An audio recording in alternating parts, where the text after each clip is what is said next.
Due to the graphic nature of this episode and the nature of the killer's crimes, listener discretion is advised. Suicidal ideation, sexual assault, rape, and violence all will be mentioned in this episode. May not be suitable for children or those who are easily triggered. Hey y'all, I'm Elisa. And I'm Samantha. And welcome to Watch for Deer. So I got that little raspy voice going on. You do? I do. Get sick. I have. Anytime the weather changes, the sinuses go haywire. I don't have allergies. I wish I didn't. Like, it's a pain. Maybe I have normal human allergies, but I don't have them bad like you do. Like, anytime we go from like extreme cold to extreme hot, like we did last week, like it just messes with me. And I was trying so hard to fight it. And then I woke up Friday and I had this pounding pressure in my head and in my, right under below your eyes on your cheekbones. Yeah. So Clinton's like, you might as well go to the doctor because you're going to need an antibiotic. And I was like, okay. You said, it just reminded me something. You said you had like a pounding headache. We went to the Peddler's Mall yesterday. Yeah. Me, Emmy, my mom and dad, my nephew, Michael, his wife, Lauren, my niece, Whitney. Like the whole family. The whole family went. A family excursion. So we all went to the Peddler's Mall. But anyways, I had to go to the grocery store afterwards. So I just wore a pair of joggers and a green like long sleeve shirt and a pair of comfy shoes. And I wore one of those hats that women buy that's open in the back so you could wear a ponytail. Yeah. Do you know what I'm talking about? I do. I've got one. Okay. Do yours like you have to put your hair up in a ponytail, flip your head over, and then put the hat on and strap it on? Then you close it on the back of your head. No, mine is elastic, like crisscross in the back. See, mine's not like that. Like it's completely open, and then you flip your head over, put it on, flip your hair over, and then Velcro it. Then you Velcro it and flip your head back over. I was in a hurry and I did that. Well, we're at the Peddler's Mall, and here comes my dad. And if you know my dad, anyways, he is gut laughing, and he has this green shamrock hat on. And he gets in front of me and he stands and he's like, take a picture for Scott. And he was like, but wait, make sure it looks like I'm like just being normal. I'm just being normal. Like I'm just being normal. So we were laughing so hard, but I walk on and I was like, God, I looked at Amy. I was like, my head really hurts. And I went to take my hat off and it wouldn't come off, Lisa. Like it was like stuck. And hold on. I already know where you're going with this, I think. And I grabbed it and like jerked it up and off. And my head had a dent in it. Like I had that hat so tight. You cinched it. Don't even ask me how I did that and didn't even know that I did it. You cinched it down. Elisa, my forehead, I don't know if you can see here, but in the light outside, it's got a purple line across it. Like I bruised my head with that freaking hat. It reminds me of like the rubber bands where they take and wrap around the watermelon and eventually it just explodes. Okay, that's what would have happened. If I had not been like, why is my head hurting so bad? It's like, what is wrong with me? What's wrong with the top of my head? I watermelon myself. Well, I woke up yesterday morning and Clint and I, like, as soon as we wake up, like we're both laying there, trying to get our bearings right. And he says, hey, babe, did you sleep good? And I went, yes. He said, what's wrong with your voice? I went, I don't have one. And he was like, oh, thank you, Jesus. My prayers have been answered. And I'm like, voice. Asshole. So it was all day yesterday. Like I couldn't yell at the baseball game because baseball season's in full swing, middle school baseball.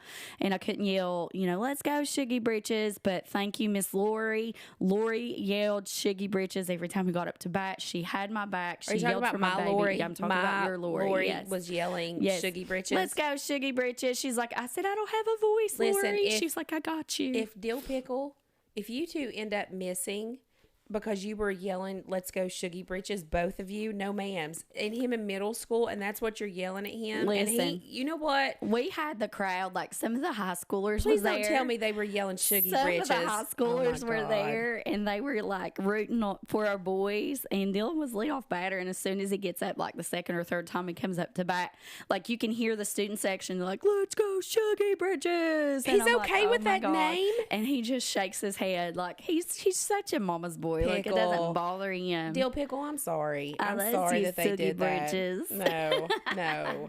It's going to be shame on you and Lori. That's shame so funny. on you. So, well, we have a new one. Yeah, I bought this at Liquor Barn in Lexington, Kentucky. It is called Porch Swing. I like the name. It is pink lemonade. It looks like I'm going to like it. Yeah, it looks very Samantha-ish. It does. It is, hold on, 6.8% alcohol by volume. So not very strong. A little stronger than a beer, but not super strong. Like last week was like 13 or 14%. Yeah, it was stout. It's a refreshing, bright, and just sweet enough with juicy lemon and a blush of pink berry. Premium sweet wine porch swing by Oliver Winery. It sounded really good when I read the description because I can't really pick out a wine for you. So we're going to try it. By Oliver Are we ready? Winery. Here we go. I'm going to sniff it Cheers. first. I don't know how I feel about the smell of it. I was going to say right away, I do not like the smell. I don't like the smell. I don't like the smell so much that I don't even know if I can drink it. It smells like cat piss. I swear to God, it does, doesn't it? My cat just pissed in this one. I don't like that, Elisa. Elisa, I don't like that smell. Oh my God, that's so bad. I don't know that I really can even bad. drink the damn thing. Hold on. Are you ready? Hold on. Let's do it. Okay, let's do it. 1, 2, 3. Oh, Elisa, that Are you smells ready? bad. We're about to try cat piss Do you for the think first it's time. my glasses? Do you think I mean, I just washed them. No, I think it's the wine. Okay, here we go. I don't want to. I don't want to. My mouth's watering. I don't want to, Elisa. Oh, this smells awful. Oh God, I'm a little scared. We're never going to get sponsored by a wine company or whatever. By wine. We give you honest reviews. Okay, we're here to give you honest reviews. It smells like cat piss. Here we go. Let's click again. I wouldn't say it smells like cat pee, but it does not. It doesn't smell good. All right, here we go. 1, 2, 3.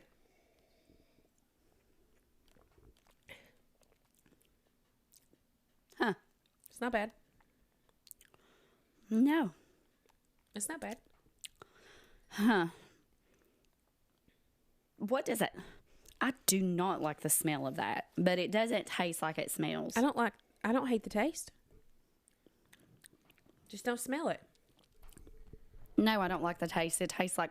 Do you remember when you were, 14, and you went and got a kinky perm? That's what it tastes like. It tastes like kinky perm. No, I always had kinky hair just naturally. Well, some of us you were think not. it tastes like kinky perm? Like kinky I don't perm. think it tastes bad. Hold on, let me. Mm-mm.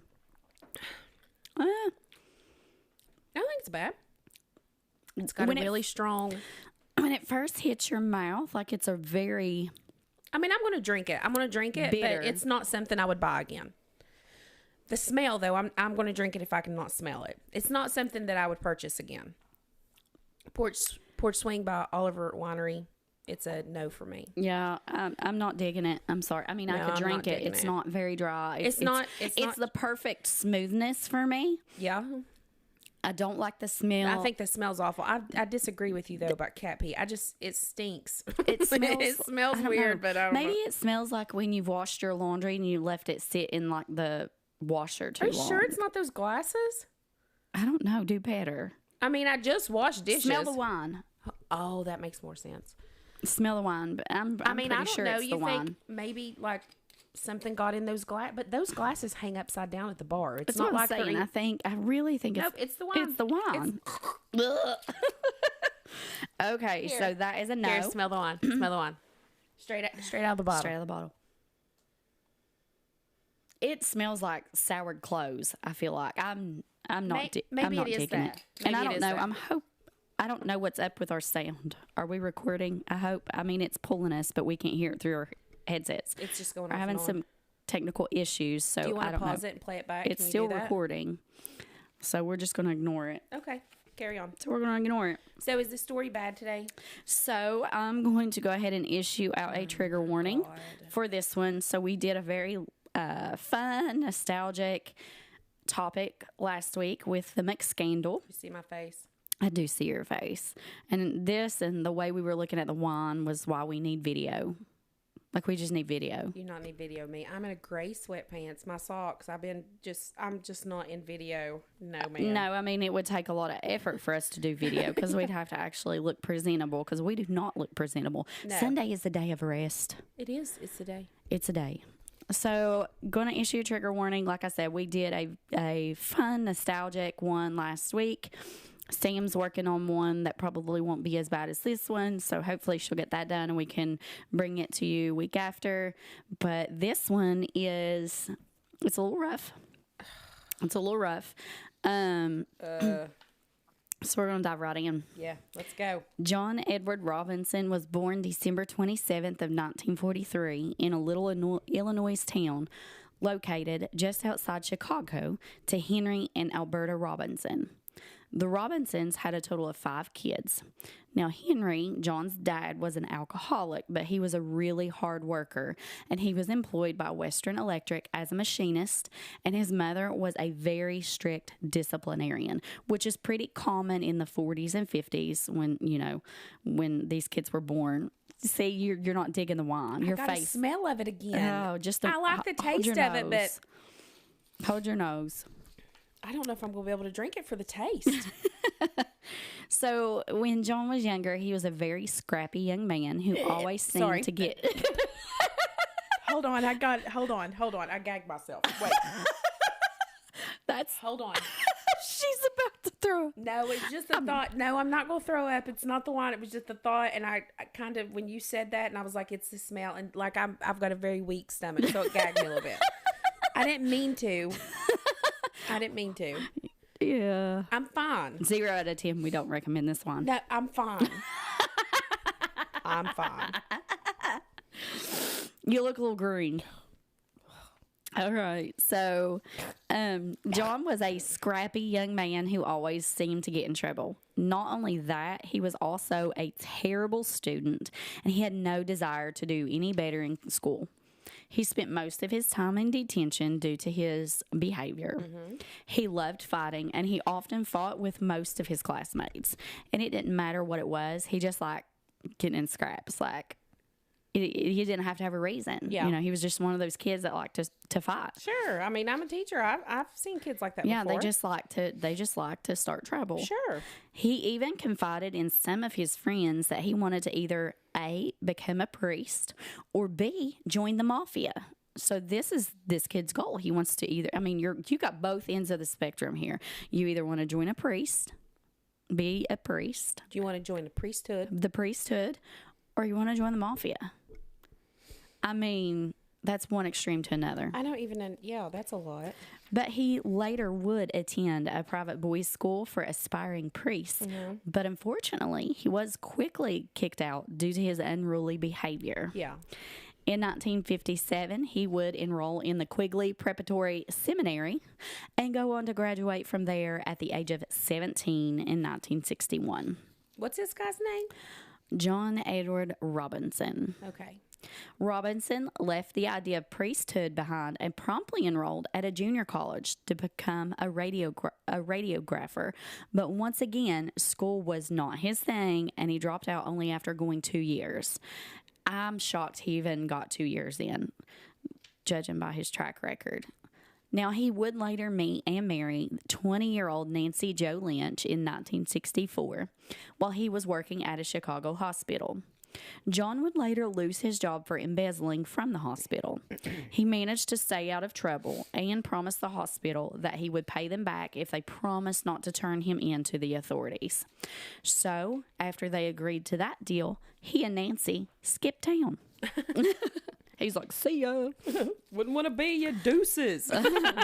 Just took all your money. Deuces out. So fleeing to Kansas, John was a fast talker, and he was able to secure a job at Children's Mercy Hospital as an x-ray tech. Now, keep in mind, he only went through 2 years of x-ray school, so he wasn't an actual x-ray tech. Yeah, but back then they didn't have computers and stuff. And it's they not don't like have they no could. way you could forge documents. Right. You can lie if you're a good liar, or if you're a good BSer. Right. You can bullshit your way into any job back then. Right. You could be whatever you wanted to be. Yeah. What about the guy on that movie? Have you watched Catch Me If You Can with Leonardo? I love that movie. That's what I'm saying. It's like, you can lie He's about a anything. Pilot. Yes, that's a great movie. So he wanted to work nights so he could continue med school during the day. And this is what he tells them when he's hired. Now, John was neither a certified x-ray tech, nor was he even in med school. Eventually, it became clear he had no clue as to what he was doing, and he was promptly fired. John would bounce back and even higher. He would later secure a job in 1966 with another hospital, get this, as the head of their x-ray department. So this guy doesn't finish x-ray school. He gets a job as an x-ray tech, gets fired, and his next job, he's the head of the x-ray department. Okay, so let me ask you this. So, back then you could lie. Well, let me tell you this. You could lie. There was no internet computers. It's not like, people just kind of trusted you. So now, like here, we lost the Walgreens or the CVS in here. And, which Blockbuster's forever ago. But Rite Aid's going out. I don't know if it's out everywhere. Big Bear's gone or Big Lots or whatever. Yeah. It's gone. So these people now, like, Big Lots is gone. The company's gone. Yeah. So you wait, let's say you wait a year. There's no way of getting a hold of anybody in Big Lots and proving anything. Right, because they're closed down. Then who's to say that I don't say that I was the manager of the store of Big Lots for 5, 6, 7 years? Yeah. I go to another company and I'm like, hey, they shut down. I lost my job. I've been working here and there, but this is what I do. I know exactly what I'm doing. Who are they going to say that? The difference in then and now is computers. No, I get that computer, but how are they still going to check on that? There's no Big Lots anymore. Right, but there's still an employment database that tracks your employment because the Social Security Department. So they can verify things like that. Can they? Absolutely. I mean, jobs can do that? Absolutely. They can verify if you're there? Yes, absolutely. If you go and you apply for a job. There goes my and you idea. Sign that. I wanted to make more money because, teacher, thanks for busting my You're welcome. balloon. It's what I do. But man, I was going to run Menards here. Menards.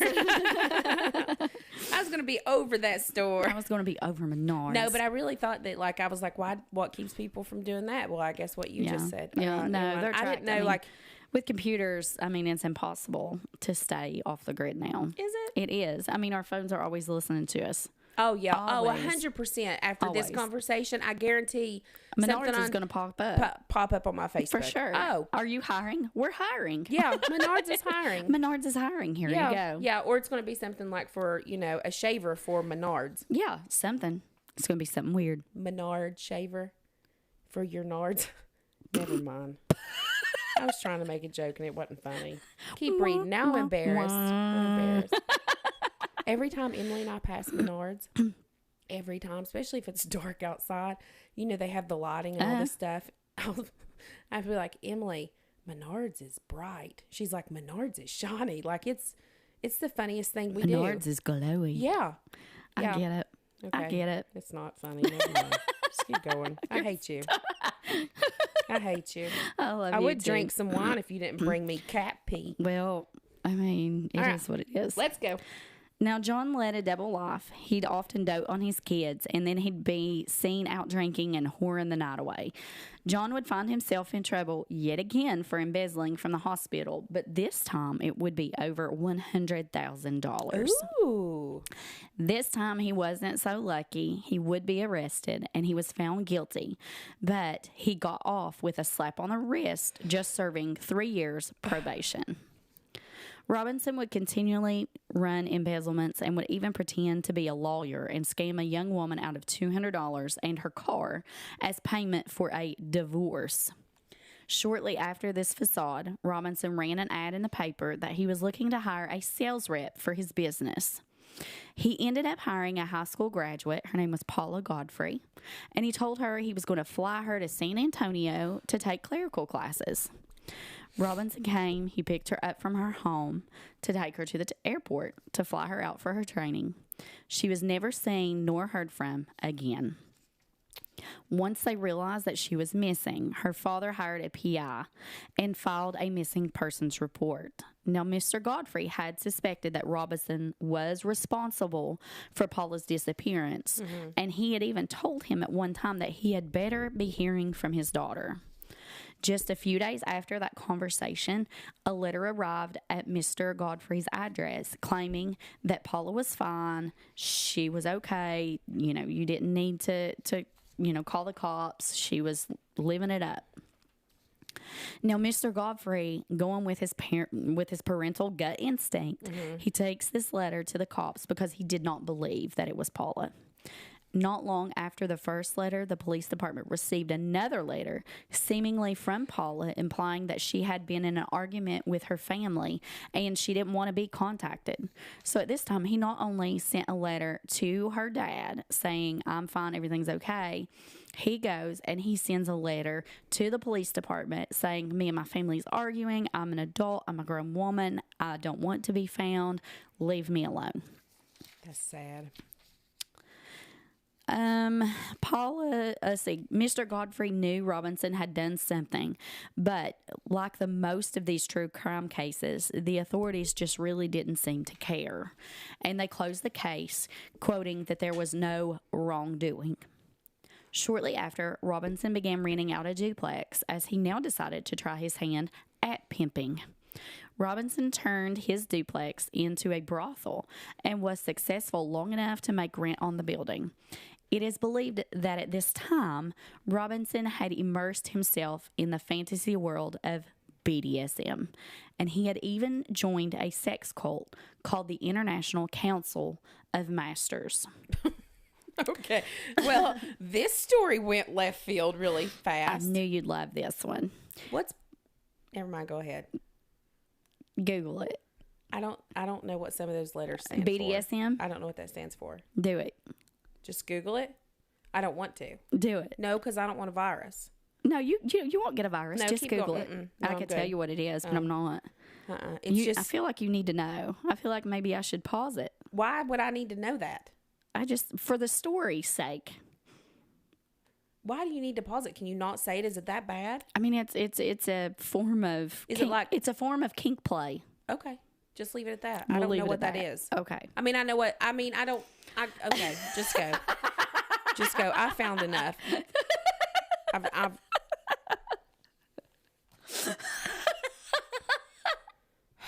Oh, shoot. All the stories in all the world, and this is the one you bring me. When Clinton asked me, he said, what's your story about? I told him, he was like, she's going to hate you. I just don't feel comfortable with this stuff. Like, it's a really good story. I'm sure it is. Go ahead. Later, one of Robinson's old acquaintances would state that, quote, Robinson was the cult slave master, and it was a position that he excelled at. His job was to bring a victim to meetings for beatings, torture, or even rape. Like a legit victim? Like it was like he was stealing people and doing this? Like he would either drug and con people to come with him and participate in these sessions, or he would kidnap somebody and take them and make them participate in these sessions. And there was other people in this cult that knew this was happening? Yep. By the mid-1980s, Robinson had a new idea. He decided he would use this duplex in his next scheme. He claimed that he oversaw this new church program. Robinson began soliciting his duplex as a home for troubled young women, and even went as far as to have meetings with other headmistresses at different places. His idea was to house these women until they got back on their feet. His real intentions? He had planned to prostitute them out and even wanted to steal one of the babies to give to his brother and sister-in-law who had been unable to conceive on their own, and they had been struggling with the adoption process. Robinson found his perfect match for his brother when a social worker referred 19-year-old Lisa Stacy to him. Stacy had fled from a failed marriage, and she was looking for some help to get back on track with her life. Robinson told her he would send her to get her GED and any other training programs that she was interested in. And in January of 1985, Robinson would pick up Lisa and her child from the shelter. He drove Lisa and her baby to a cheap motel. He had her sign her name on 4 separate sheets of blank paper, and he had her write down a list of her family's addresses and emergency contact numbers. Now, Stacy did find this very strange, and at the moment she fled the motel with her child to a family member's home, Kathy Clinging Smith, nearby. Now, ladies, we've said it time and time again. Trust your gut. Like, if you feel something's off, go with that instinct. That is an instinct that the good Lord above put in you. So go with that instinct.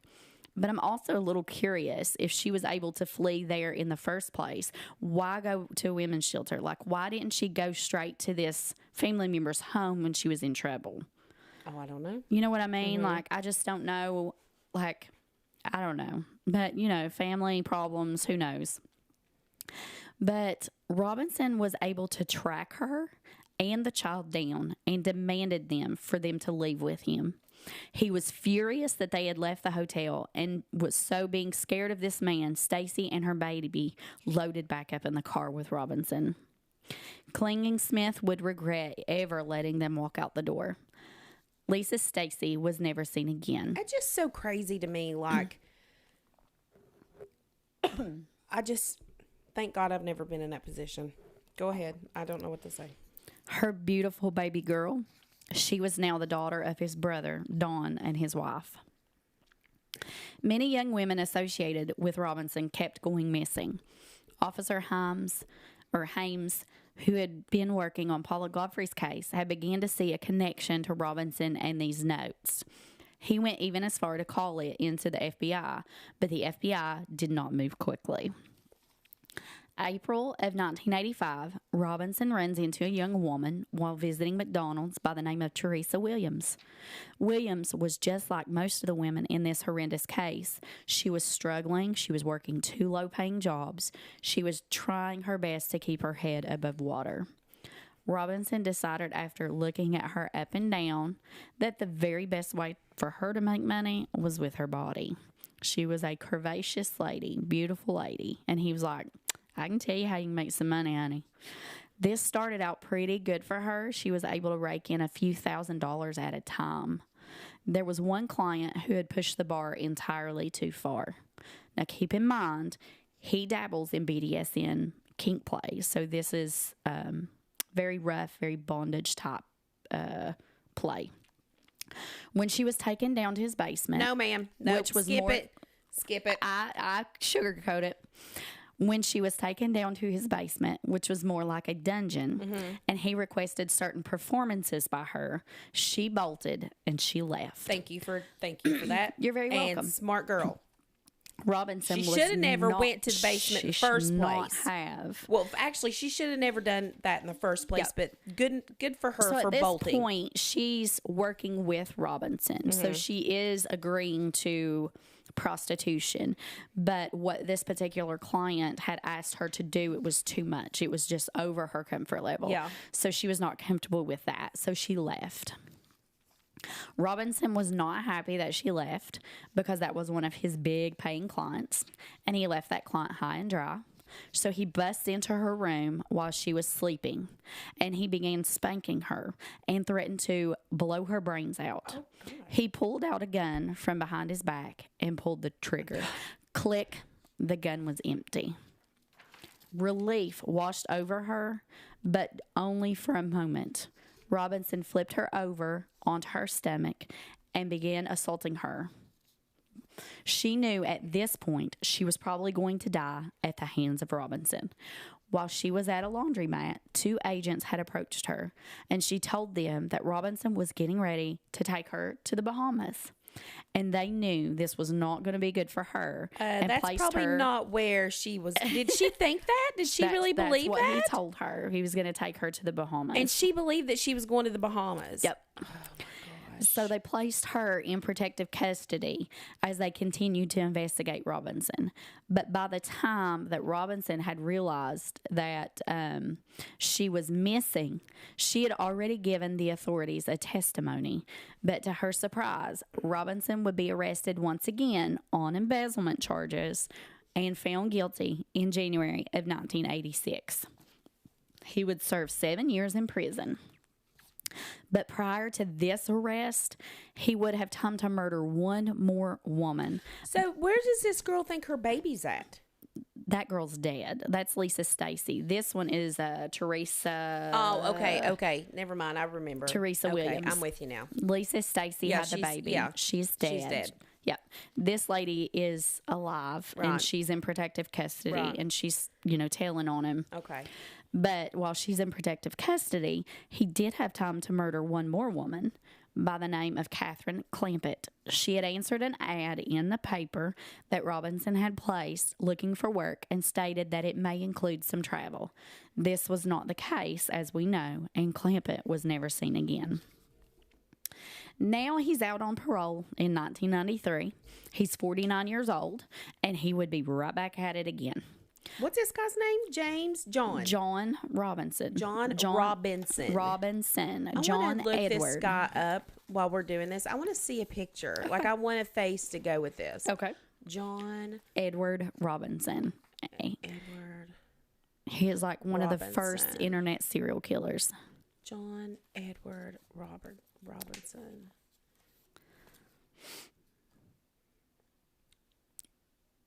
Do you see? Serial killer next door. I mean, is this him with those weird glasses on? Is that him? Mm-hmm. Ew. Ew. He looks Just like we said with Jerry Colombo, all you got to do is you got to be a charmer. All right, his eyes are too close together too, and they're sunk back in his head. His eyes looks like they're touching each other, and they're 4 inches back in his skull. He's attractive, ain't he? He's scary looking. His eyes are like even around him are black because his eyes are all the way back in his brain. So at this point, it's 1993. He's 49 years old. And by the time he gets out of prison, the newest craze is taking the world by storm: the internet. He had become familiar with computers while he was locked up. While in prison, he had a couple health scares, and he got acquainted with Dr. Bonner and his wife, who helped around the prison. She was like the prison librarian. Mm-hmm. Now, Robinson and Mrs. Beverly Bonner became close friends, and he told her about all of his grandiose business ideas and how he wanted to start these businesses once he got out. So Mrs. Bonner was quite bored with her dull marriage and dead-end job at the prison, and she found Robinson's business and just his overall character. He was just very intriguing. And he's in jail for embezzlement, right? She doesn't know about she doesn't the know death. about deaths. Okay. She has no idea at this point that he is a serial killer. Which, I mean... Because okay. at this time that we know of, there's at least 2 women that he's killed. So he's not really a serial killer yet. I feel like that makes you a serial killer. 3 or more. 3 or more makes you a serial killer? 3 or more. What is 2? Pissed off? You're just a pissed off killer? Just you're super mad. Accidental murder. Oh, okay. You're just getting like revved up for serial killer? You know, you slowly getting in a groove of things, and you're starting to I really would think that 2 would count I would as think more than one. I agree. more than right. If it was more than one different I think instances. the actual definition is 3 or more is considered a serial killer. Oh, well, the definition of several is 3 or more also. So it needs to be changed, like probably. if you only kill 2 people, you can't say I have killed several people because it's just 2. You have to kill 3 or more to use the word several correctly. Yep. Yes. Yep. So she was bored with her life, and she thought Robinson was super intriguing. Again, she knows he's in prison for embezzlement, and she has no idea what he does on the sides. After he's released, he goes back to his wife, Nancy, like nothing ever happened. Soon after, Dr. Bonner had discovered that his wife, Beverly, had been unfaithful, and the 2 divorced. Excited about her new life, Beverly moves to the town that Robinson was currently located in. Robinson welcomes Beverly to his new business and makes her the president of his company, as not to raise suspicion, since he is a convicted felon. And he's a wannabe cult leader. Yeah. And he's a pimp. But she soon wears out her welcome, and it wasn't long after that Robinson started renting a storage unit off Highway 58 where he would offload a rather large barrel. This barrel would be the resting place of none other than the remains of Beverly Bonner, who'd passed away due to blunt force trauma to her head. And I mean... And how dumb on her part. I mean, seriously, that's terrible. You married a doctor, you got bored, and then you got dead. It has nothing to do with married a doctor. It has everything to do with finding somebody in prison that's shady. Listen, ladies, Prison I don't is know what to not say. it is not the place to meet a man. Prison is the worst place to meet a man. Not the best place to. We've had several cases where these women have met a man in prison, and it doesn't end well. It just doesn't end well. These women send him letters. I know. It's such a weird fascination. Now, this is where things turn dark. It was around this time that John Robinson began trolling the dark web. This is where things turn dark. It's not dark yet. It gets darker, baby. You know, I have heard. Hold on to your flashlight. Okay, go ahead. So he joins the dark web under the name of the Slave Master, and he starts chatting with various women. Sheila Faith would come across this monster in a chat room that was for people with a certain appetite for BDSM. At some point, Robinson had convinced Faith to move her and her disabled daughter from California to Kansas City, Kansas, insisting that he would drive them there himself. So, in the summer of 1994, Robinson shows up in California. He packs up Sheila Faith and her daughter, along with all of their belongings, into a van, and neither woman would be seen alive again. Chloe Elizabeth was a 30-year-old professional who was deeply into the BDSM lifestyle. She would meet John online in 1995. They would talk extensively before she would eventually invite him into her home in Topeka, Kansas.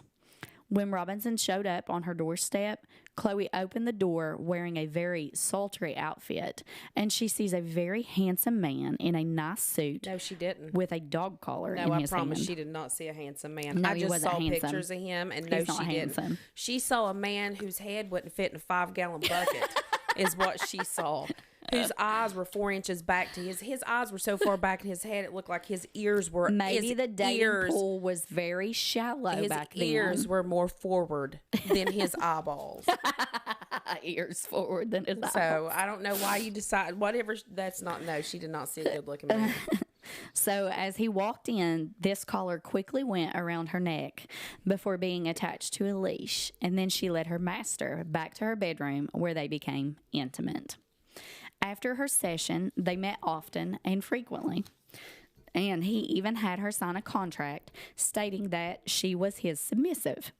He had tried to get her to sign blank pieces of papers, along with trying to obtain a list of contacts and addresses, but she declined. Like, that was just too weird for her. Not that what she was doing with him wasn't weird enough, but the fact that he asked her to sign 4 blank sheets of paper and give her names and contact addresses of family was weird. That was her breaking point. That was her breaking point. Not the collar, not the leash. But that was the breaking point. I mean, that would, yeah. Well, I mean, that's a good thing that she did that, because she's probably, did she die? She died too, didn't she? Their relationship soon fizzled out, and Chloe would be one of the lucky ones who narrowly escaped Robinson's ever-growing body count. Robinson's next victim would be a Polish immigrant, Izabela Lewecka. She was attending college at Purdue University, and due to loneliness, she would run across Robinson again in an online chat room. Purdue University in Indiana? Yes. I have a really good friend who graduated from there. He had seemed charming enough. Isabella would eventually move to Kansas City. When she showed up, she wasn't his type at all. Like, she dressed in black. She had that really, like, gothic emo vibe, and he wasn't really digging that. Like, he was not interested in that. It did not turn him on. So he had a top. He did have a top. Okay. And she was not it. So he tries to cast her off and ignore her, but she realizes, like, she gave up everything. She moved. She was going to make this work. So don't do it, sis. She convinces him to keep her around, and they quickly become inseparable. Oh, really? When seen around town, Robinson stated she was a business associate's daughter, although witnesses did recall them being quite friendly. It wouldn't be long before the cute little gal with the Polish accent was never seen again. And when they asked Robinson where she went, he explained that she had been deported due to drugs or something. Her corpse would later be found stuffed inside a barrel. How sad. Her autopsy would reveal she also died of blunt force trauma to her head while she was bound up. Robinson would buy a farm in Lysina, Kansas, complete with a barn and acreage, because this seems like the perfect place for a serial killer to move to.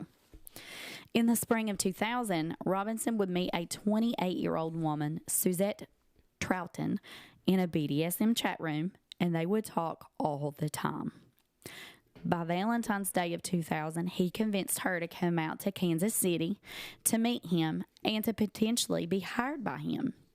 While he did initially put her up in a hotel and promised her all this traveling and this luxurious life as his assistant, by March, he invited her out to his country estate, the farm.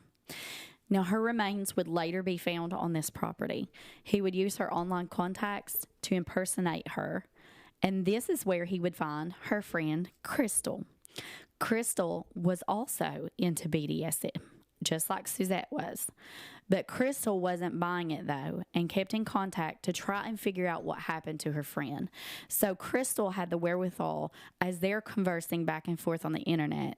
He's not talking like Suzette would normally talk. Like you and I talk, and we know when we're talking to each other. We just know how we talk and how we word and how we say things. I would know if it was not you. Right. Yes. So she picked up on that. But at this point, she was like, this is really weird. This is not Suzette. She was like keeping him engaged, trying to find out more information.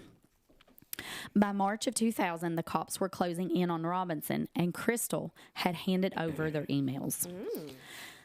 Crystal would continue to email back and forth with him, stringing him along for whatever information that she could possibly obtain from the authorities. All the while Crystal was stringing him along and working with the police, 2 other women had filed complaints on Robinson. Melissa Wright had filed charges for what she said was unwanted assault during a BDSM encounter with Robinson. And the other lady, Virginia Dixon, stated that Robinson showed up, they were intimate, and he stole every one of her sex toys. So, what? Yep. She reported him to the cop. Okay. Yep.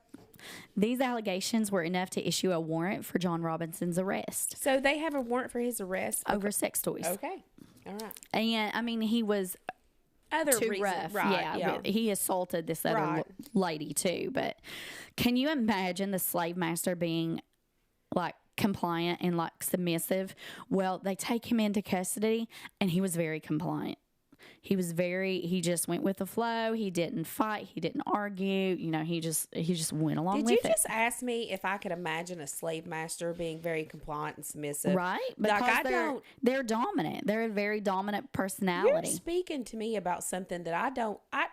Well, let me fill you in. No, I'm good. But you're just like, can you imagine that?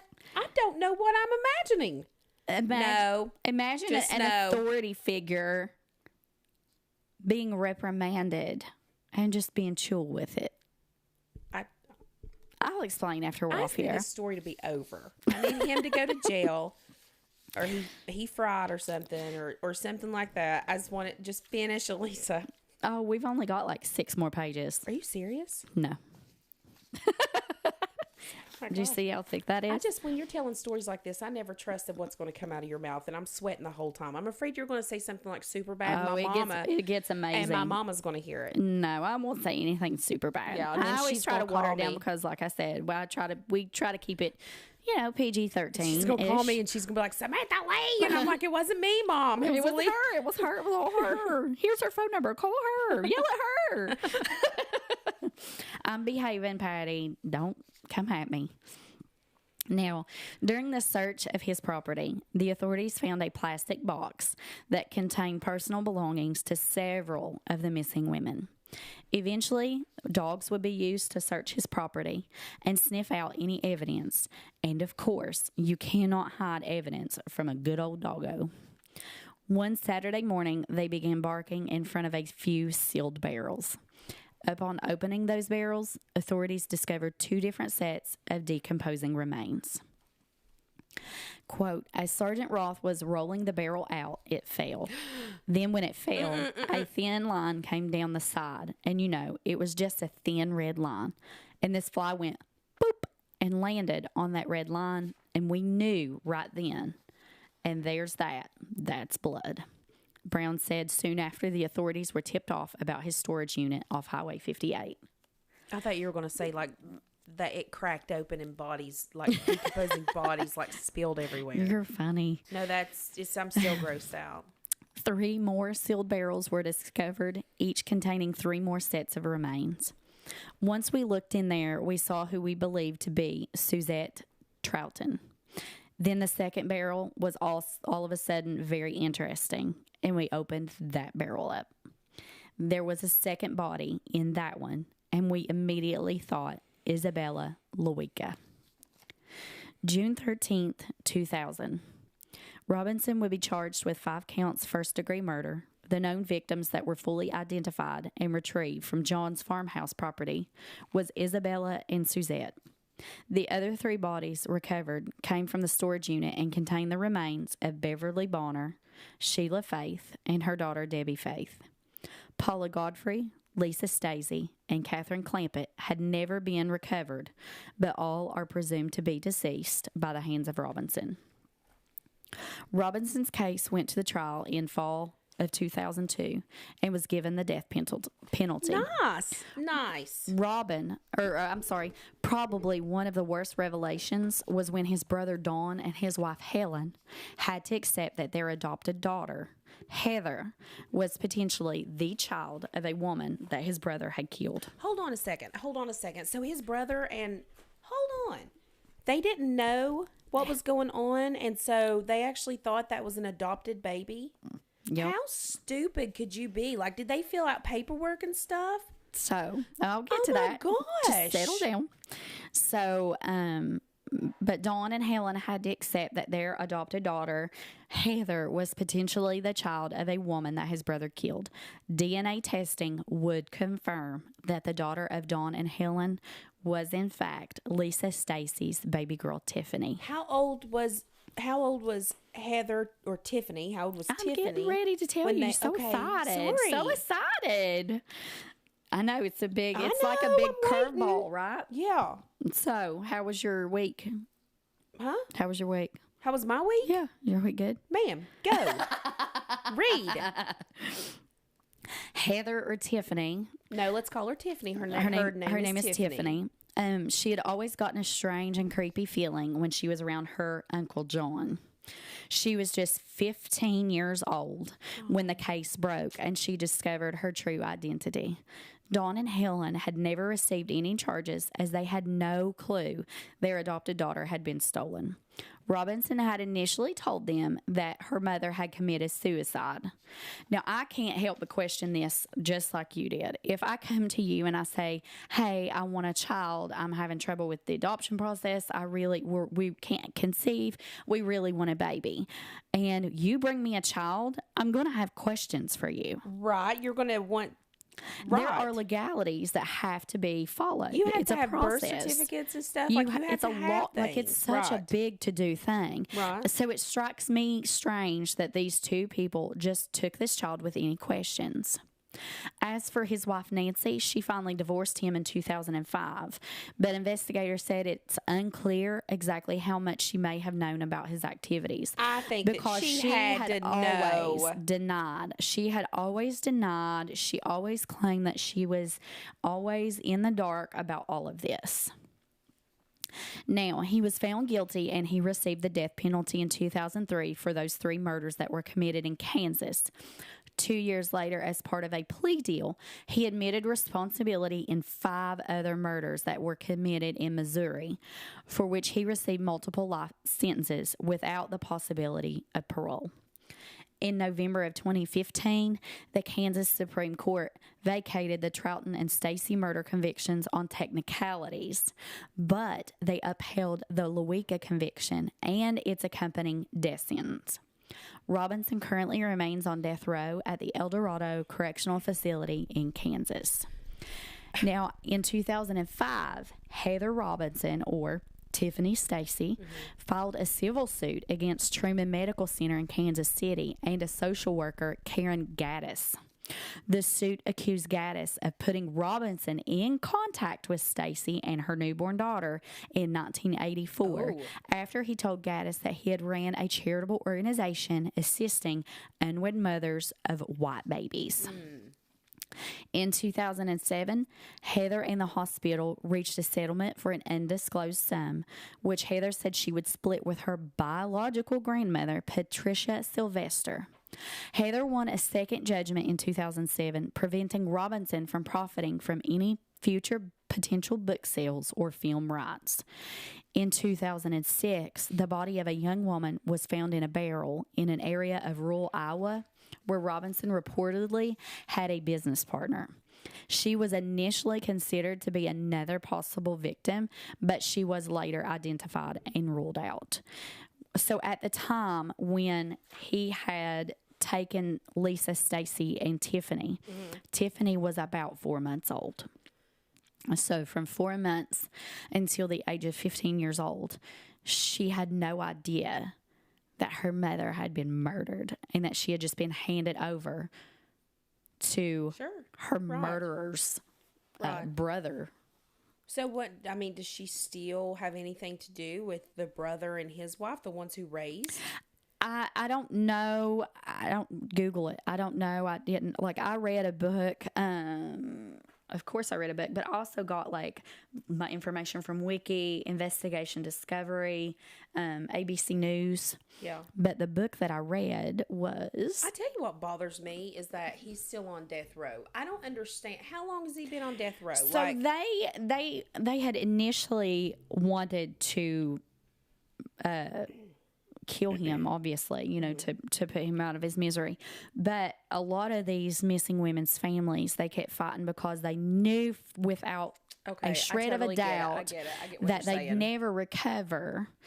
And they really don't know that these ladies were the only ones that he had murdered. There could potentially be other victims, it's the same other thing missing with Chad women. Folks and what's his face and Basham. Yes, yes, it's the same exact story. Yeah. They're keeping them alive on the hopes that one day that they'll have a little bit of remorse, a little bit of pity, and they'll tell the truth. And tell where these bodies are. Gotcha. So that's kind of what their thought process was, but. I read this book. It was The First Cyber Murderer, and that's where I got a lot of my information was from this book. This one it doesn't remind me of it, does it? Maybe. What was the one where you read the Amazon reviews? Amazon review killer, yeah. So he used the internet, but he used it in a totally different way. That freaked me out. It was. But he reviewed items that he used in his murders. Yeah. He actually put the reviews on Amazon, like for the tools, right? Like he would order these tools and things that he would use in the murders. Yeah. He would order them on Amazon. He would use them, such as the locks and the chains and stuff. I guess that was just that made me think and of then that, he'd leave a review after awful. he left, after he used the tools or device. Yeah. That was one of the first cases that we did. I'm trying to see what episode that was. That was a crazy episode too. I don't remember that one. I remember I tell you when it was, how long ago it was. It had to be one of the first ones because we sat on my bed with lapel mics. Yeah, we did. The audio wasn't like... No, it wasn't good. And and it may not be good today because I'm leaning back here like chilling, but that one, you made me read some of the reviews and like I was grossed out. Yeah, you were. I don't remember what one it was, but it was a really good episode. I don't remember the guy's name. It was one of the first ones. It was an Amazon Todd review. Kohlhepp. I do remember Todd Kohlhepp, the Amazon review killer. Yeah. But it's back. It's probably like within our first 20 episodes. Probably. Maybe even first 10. Maybe. But it's one of the very first ones that we done. All right, we got to wrap it up because I got to make fajitas. Yeah, that is our story for this week. Be sure to follow us at Watch Reader Podcast on Facebook and Insta. Go like and follow our TikTok at Watch Reader Podcast. Email us at watchreaderpodcast@gmail.com. If you enjoy our show, rate us and share us with your friends, families, and coworkers. Y'all be safe and watch for deer.